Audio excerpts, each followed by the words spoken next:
Hello ladies and gentlemen, to the finale of Fire Emblem Fates Conquest Lunatic Mode.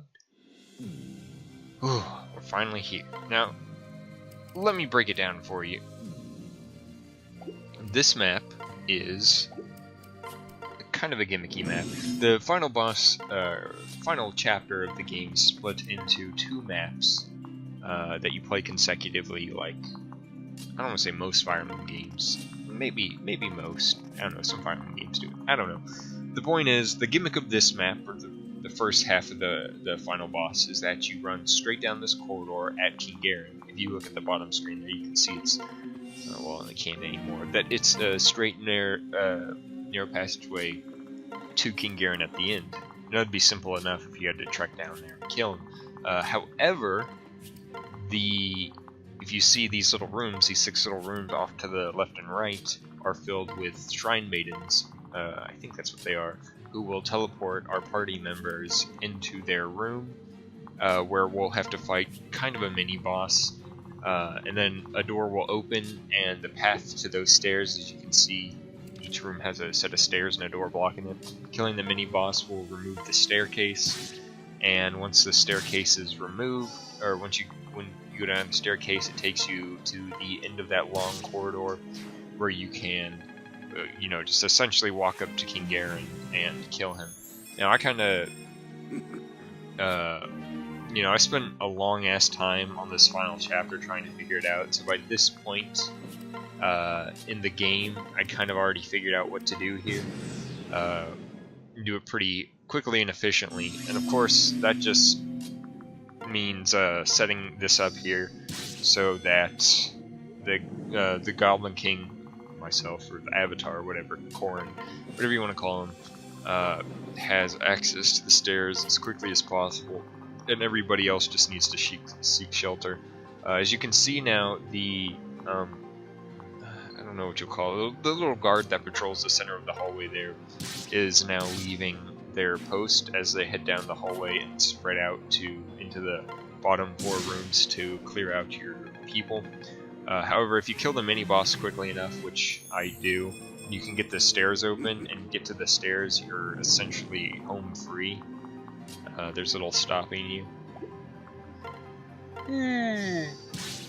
Oh, hold up.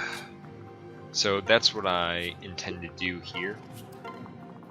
And of course, you'll notice I have several witches with me, and if they're not witches, they'll have teleport or something like that, so I won't have to worry about people getting teleported into rooms where they're not wanted, as they can just warp around. It saves a lot of the hassle.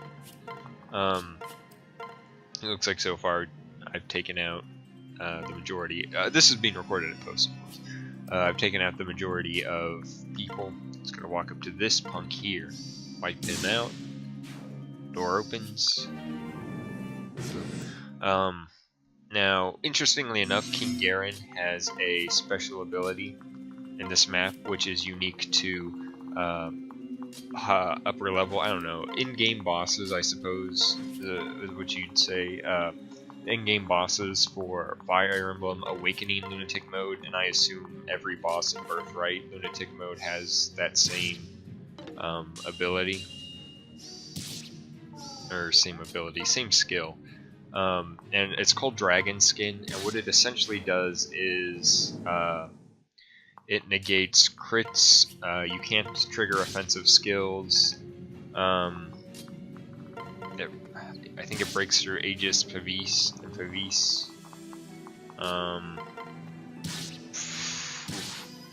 don't remember what exactly it does. Something like that. Something like you can't use offensive skills and you can't trigger.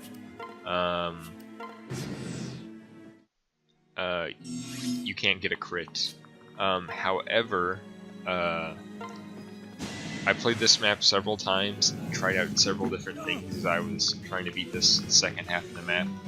And as far as I can tell, Dragon Skin doesn't do anything for King Garen. If that makes sense, I don't know.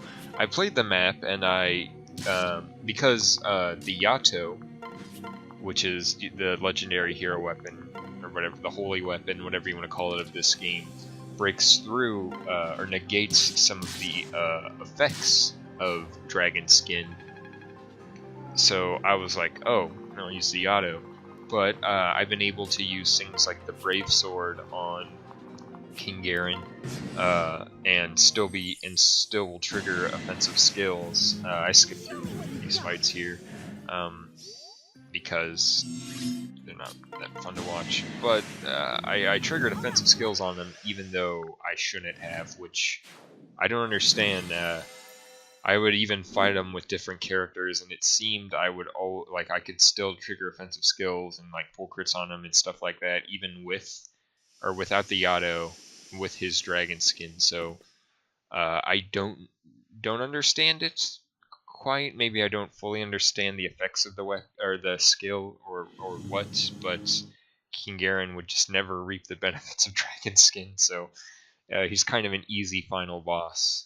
Especially because he doesn't move, doesn't really do anything. So you just walk up and you just, have an OP character like the Avatar or something, just clean this clock.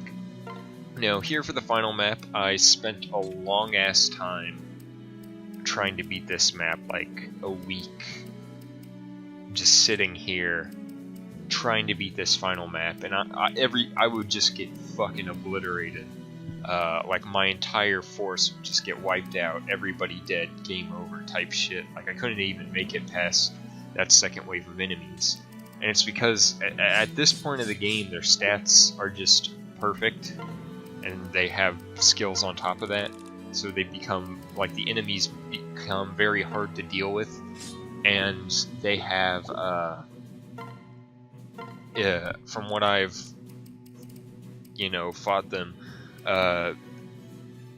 I couldn't play defensively because they're so OP that they're so strong that they can break through any defense I try to set up, and they are so they're so tanky that I can't play offensively and go try to block them out and take them out quickly because they can eat like a shit ton of damage.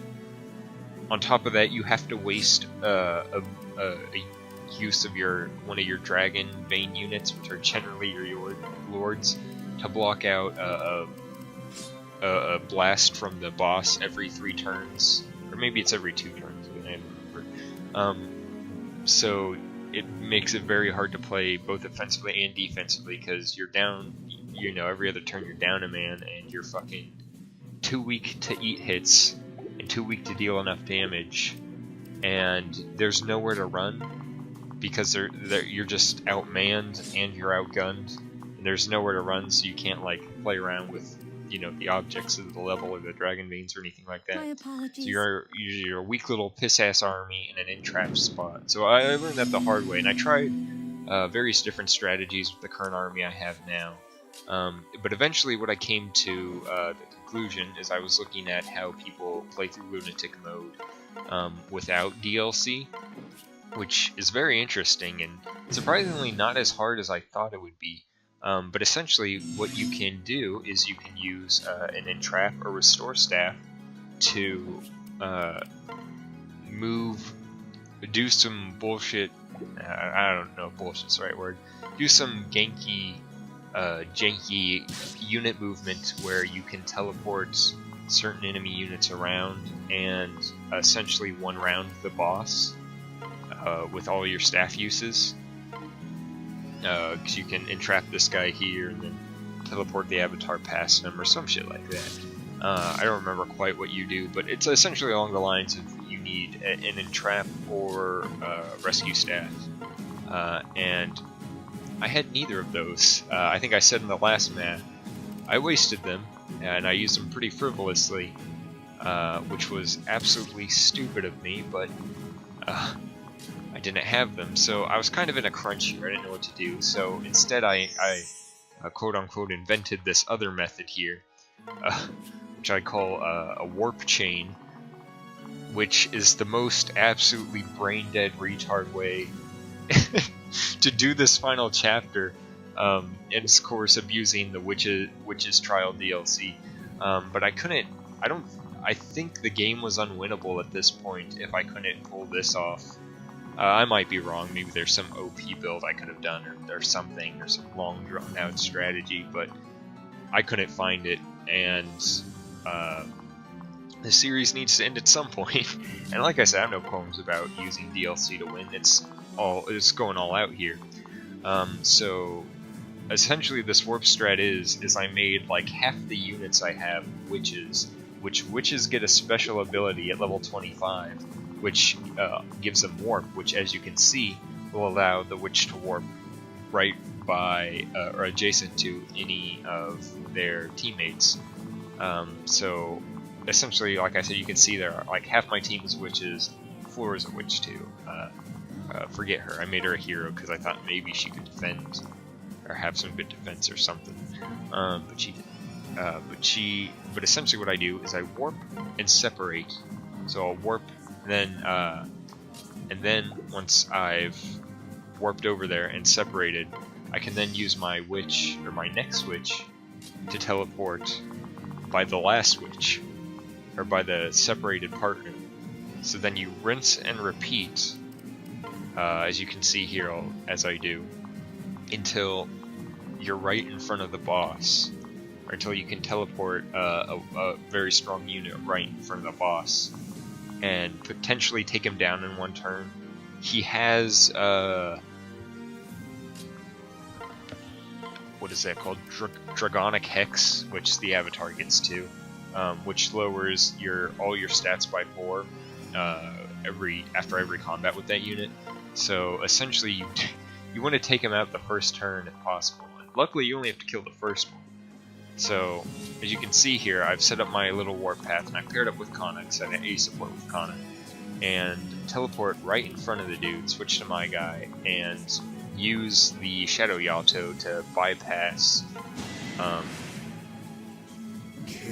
Dragon Skin, or some of Dragon Skin's effects.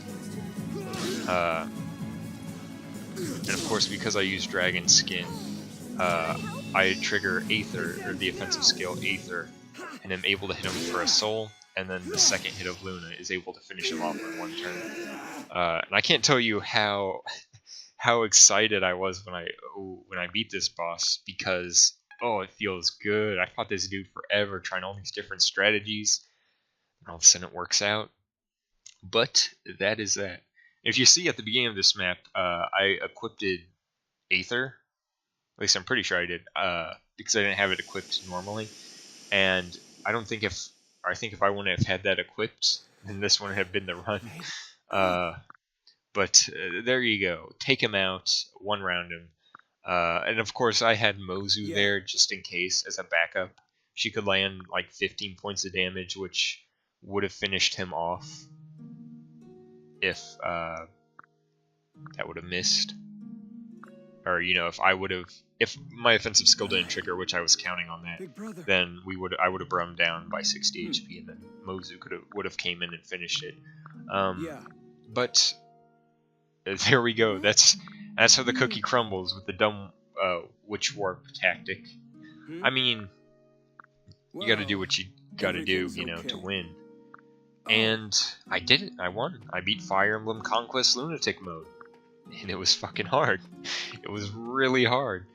But we did it. And we actually lost no casualties on the last map, which, in a lot of my original strategies for this map, I was just gonna suicide everybody and have everybody fucking die, just so I could walk up to the final boss and hit him. But luckily, I found a way around that. Anyways, that's it. That's the series. That's everything. We did it. We beat Fire Emblem Conquest. Lunatic mode, it's done. It's all done.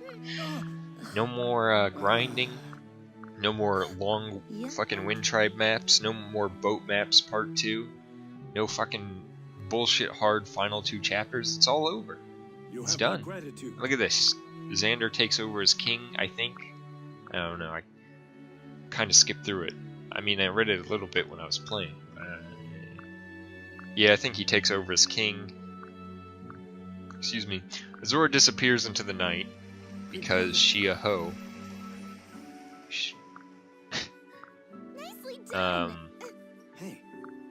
And I just fucking hang out, I guess. Just hang out until the Revelations DLC. Yeah, it's a King Xander, so Xander takes the throne, which is like, Noir's a shithole anyways. Fuck it. And then, for some reason make friends with Hinoka and Sakura, even though like you killed both of their brothers. I mean, to be honest, the deaths of Takumi, okay, just Takumi, is much more justified than fucking both Elise and Xander's death in Birthright. Like, oh, what a shit show. At least in this game, it's a tad more realistic. I still think Ryoma kind of died for nothing. Which is like, I mean, the easy fix would have just been to pull that shit they pulled at the beginning of the game, where like Leo pretends to kill him. He's like, oh, I shoot trees at him, and then like Ryoma could have pretended to be dead and snuck him out of the castle or some shit. But I mean, you can't get mad. I didn't kill him. You can't get mad at me. He committed suicide. Maybe he felt that way for a long time. I don't know. Right. His blood is not on my hands. Ooh, yeah, look at that. No heroes. No heroes. Felicia, no. Remember when we had Felicia? She was the first on the death counter. And remember how pissed off I was? Man, if only I knew at the time how little of a part, or how, like, little part she would play. Of course, maybe that's why I was mad. And then there's Gunther. It's a fuckboy piece of shit. I don't think I've ever used Gunther in any playthrough. Goblin King and Rinka. Goblin King and Azura. Oh, look at that turn count. Look at that. Ooh. Ooh, that turn count's getting my dick hard. Oh, 135. Oh. Ooh, that's a special turn count. No heroes for Embrace the Dark. What map is that? Oh, that's the one where you pick your side. Dragon's Decree, Silas and Effie, which I think I paired together, but Silas died, so we didn't there anything. There's Mozu. Remember that Mozu sprite? I much prefer her as a villager. It's much more cuter, more fitting of her character. Cold Reception, Elise. I think Elise is still... Yeah, Elise was a witch in the final chapter. Goblin King and Effie, solid units throughout the entire game. Arthur and Mozu. Fuck Arthur. What was he? Was he like the 5th or 6th death? You know, I think the death counter is wrong. I think so. I don't know. I might be wrong about it being wrong. But I think in like the last map, oh, there's the first one we got married on, or before. I think Zeke and Alex were there for that map. But I think I might be wrong. I think there's a 7th death that never happened. I don't remember. Someone might have died during grinding. I'm sorry, I'm recording this like a month later. Oh, it's been so long. It's been so long. But essentially, yeah, there's the 7th. There might not be a 7th death. And if there isn't a 7th death, then you know what the 7th death is? It's the series. The series gets added to the death counter because it's dead and it's gone.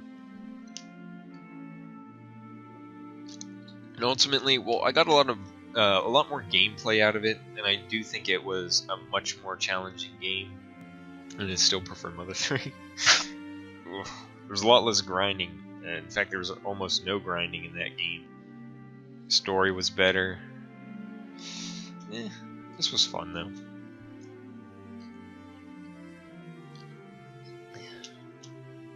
I mean, not every game's perfect, and I think mechanically this is the best Fire Emblem game as of now. I don't know.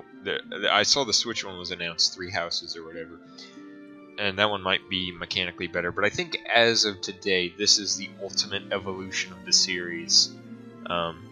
everything kind of accumulated in Fire Emblem Awakening, and in this game further refined Awakening's gameplay and made it a little bit more balanced with like the class system, pair-ups, and stuff like that. So, I mean, I think this is mechanically the best Fire Emblem game. Story-wise, it is not. Map design-wise, it's on point. Music-wise, it's on point. Art-wise, it's on point. I think everything comes together for this game except the story, and it hurts so bad. And I'm only saying that for Conquest Worlds. I'm only speaking on Conquest's behalf, not Fate's as a whole.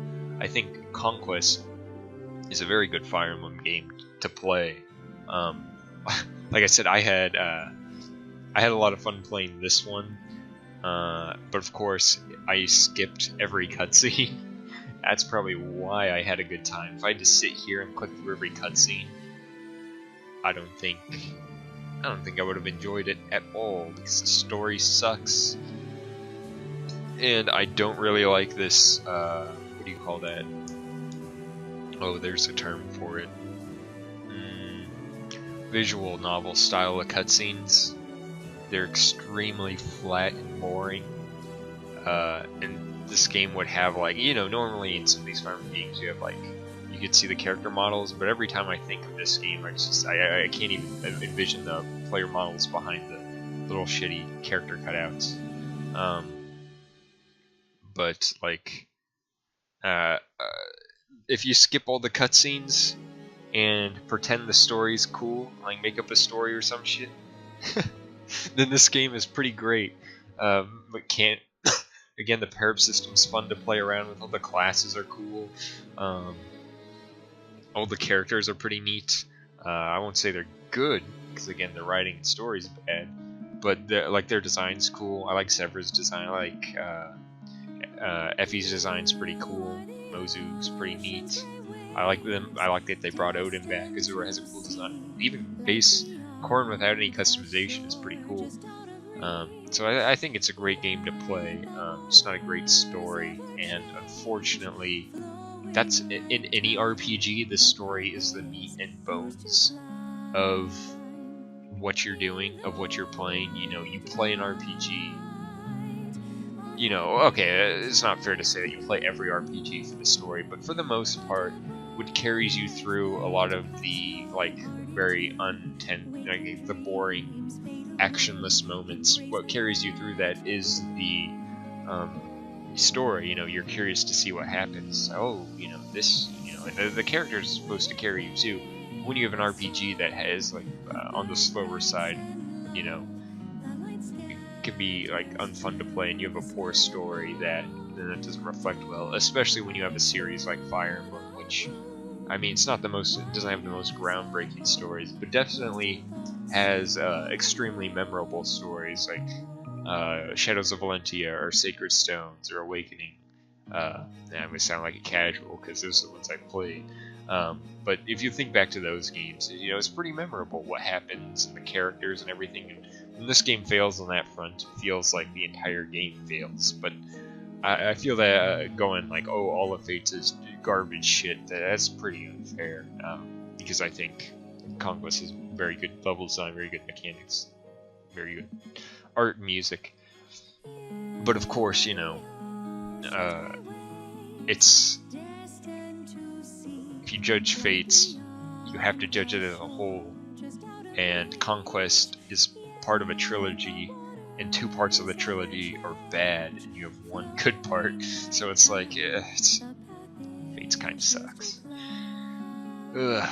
But yeah, retired. yeah, that's what happened. She retired. I'll buy it. However, her sister was very useful.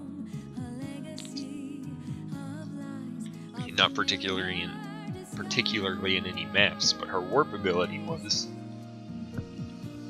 And of course, I've gotten the bad ending for almost every character, or quote unquote bad ending. More of lone endings. Yeah, that's bad for me. In my mind, you have to go out of your way to marry Fire Emblem characters, or you know, have them have conversations. So if you don't go out of your way to get that, then any otherwise ending would be a bad ending. So you know, everybody has a bad ending, but you just gotta deal with those things sometimes. Yeah, Eon Azora got a bad ending. There are no official records or stories of Azora flapping the wall. She was such a mysterious figure that later generations wondered if she truly existed, or if she was merely a spirit. That's the fucking... If they got rid of that last, like, little...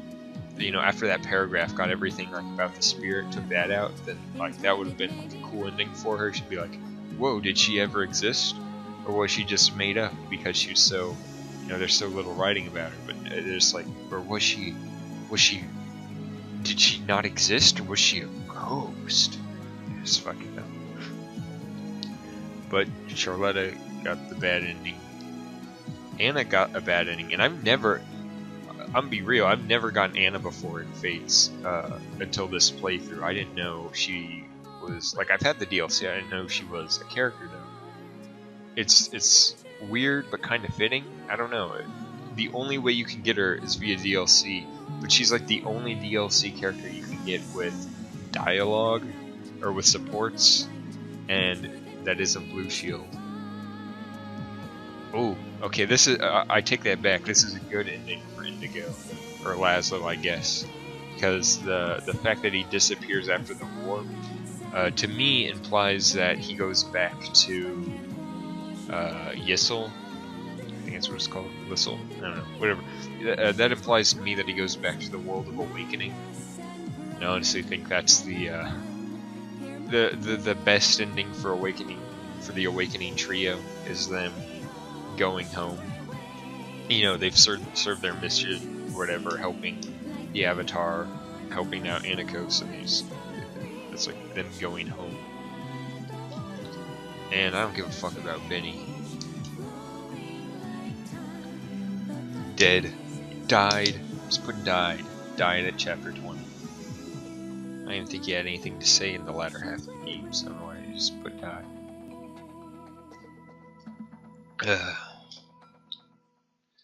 Don't really like Niles. Niles is like the most edgy character ever. It's like Shadow the Hedgehog, but like they forgot to write him like a fucking actually dark or terrifying background. He's just really fucking bland. Oh, even worse. Alright, so, okay, Perry died too. I fucking hate that they changed that to retired. Like, what do you mean retired? Like, they fell in combat. That's death. That's death, and I'm playing on Lunatic Classic too, so like, it doesn't get much more hardcore than this. It's not just like a casual mode thing. It's ugh, so lame. Fire Emblem endings are so lame. I do like giving individual characters an ending, so I think it's pretty cool.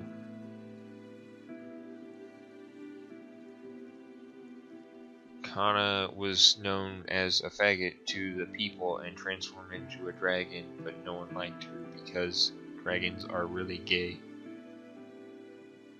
And was only loved by her mom. Died, chapter 21. Yeah, look at those battles and victories. I kind of feel bad now. He was almost like... He almost was worthwhile. Leo died. That was a worthy sacrifice. Leo was pretty good. He was pretty good. So was Silas. Damn, these last three kind of making me sad. They were really good units. A pairing that actually made it to the end of the game. There are no official records of Odin after the war, but much was written about and by him. Bjorka was torn from leaving Camilla, but enjoyed having enough emotions for them to conflict. Okay. I don't know how I feel about this thing. I like this pairing, though. I like their supports together. Fortunately, we didn't go get Ophelia, I think is her name, which is Odin's daughter. I just didn't. Towards the end of recording this, I just kind of wanted to win. I'm just kind of done with this, with the series, because it's been going on for like a long time, and it was a lot of grinding in the latter half too, and like me playing on my own, trying to get like specific items or skills. Like towards the end, I was just like, we had like 4 or 5 different like units we could have got, like the child units, because like a lot of these people who are dead actually were paired off at one point. Oh, another real pairing, but I didn't go get the kids. Xander's another one we didn't go get. As King of Nor, Xander led the foundation for a new era of peace and prosperity for the kingdom. His wife Mozu, meanwhile, was a constant source of support and humanitarian in her own right.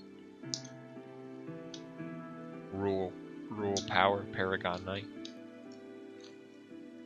Hell yeah! Here's the ending everybody was waiting for. Not like it's the same throughout every fucking playthrough. Goblin King was hailed as a hero, working alongside his spouse to spread peace worldwide. After marrying, he and his wife Selena disappeared from their records. They likely lived happily ever after. Selena was given the stone by Anakos to travel back to the Land of Awakening. So my headcanon ending is Corrin disappears back with Selena to go to Awakening Land. Because Fate's world fucking sucks. Anyways. That's that. It was an incredible amount of fun. I loved playing this game. And thanks for joining me. Oh shit, wait. Oh shit, wait. I have to give out the fucking answers to truth or farce. Alright, truth or farce answers. Are you ready? The first one about D&D was a lie. I lied about that. The second one that Alex, the Pope, told was true. He did play with the stream. The third one that Zeke Smelts told was true. He did message some girl about Phineas and Ferb. The fourth one I told, where I talked about the dude who would masturbate in the lunchroom, was false. You know, that one was pretty obvious. So. Anyways, thanks for joining me. It was so much fun. I'll be back next time with hopefully something even funner, and hopefully a game less controversial. In the community, at least. Anyways, thanks for watching. Peace out.